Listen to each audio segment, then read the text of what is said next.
Assalamu alaikum wa rahmatullahi wa barakatuh. Hello viewers. Welcome to channel and is the English School.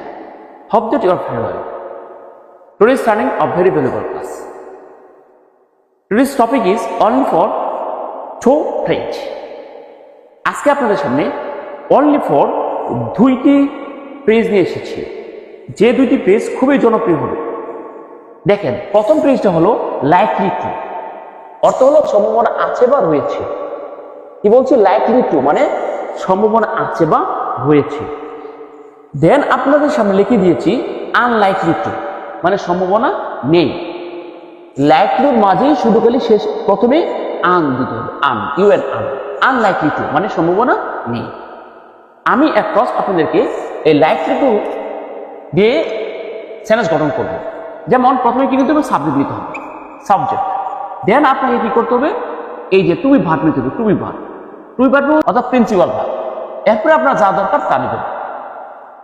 গঠন করলে কি হলো? Subject plus ammeter, যেহেতু সম্ভাবনা আছে। যদি বলতাম সম্ভাবনা ছিল তাহলে কিন্তু অজয় নিতাম, কিন্তু অজয়। আচ্ছা, আমি শুধু আজকে অ্যামিটার দিয়ে দেখাচ্ছি। যেমন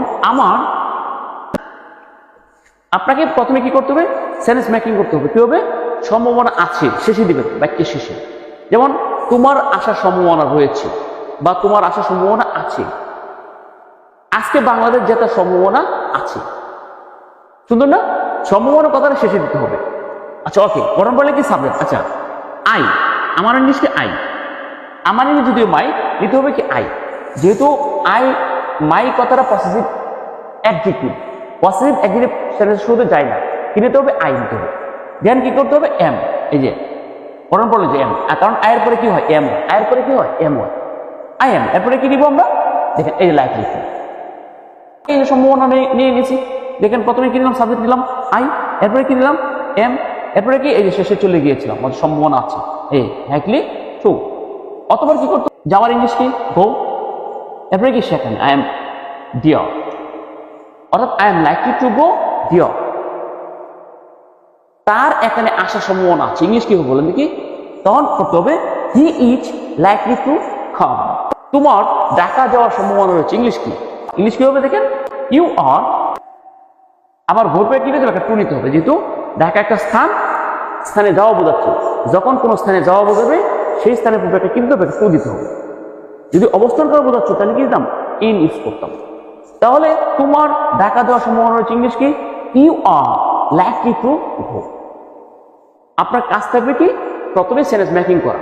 যেমন তোমার আসার সম্ভাবনা রয়েছে, তোমার খাওয়ার সম্ভাবনা রয়েছে, তোমার জেতার সম্ভাবনা রয়েছে, বাংলাদেশ জেতার সম্ভাবনা রয়েছে। এই যে সম্ভাবনা রয়েছে কথা শেষ হচ্ছে।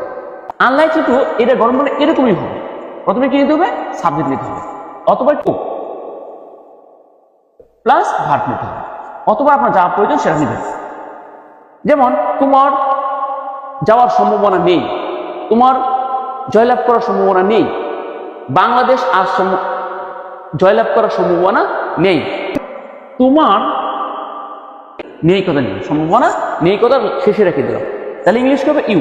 কি নিব আমরা? ইউ। এরপরে কি দেবো? You are. এই যে গঠন প্রণাম অনুযায়ী ইউ এর পরে কি হয়? আর। ইউ, দে, এরপরে উই, এগুলি পরে কি দিব আমরা? সবসময় আর নিব, এবং যে কোনো পড়ালে পরে ইউ আর। যেমন ইউ আর, এরপরে কি দেবো?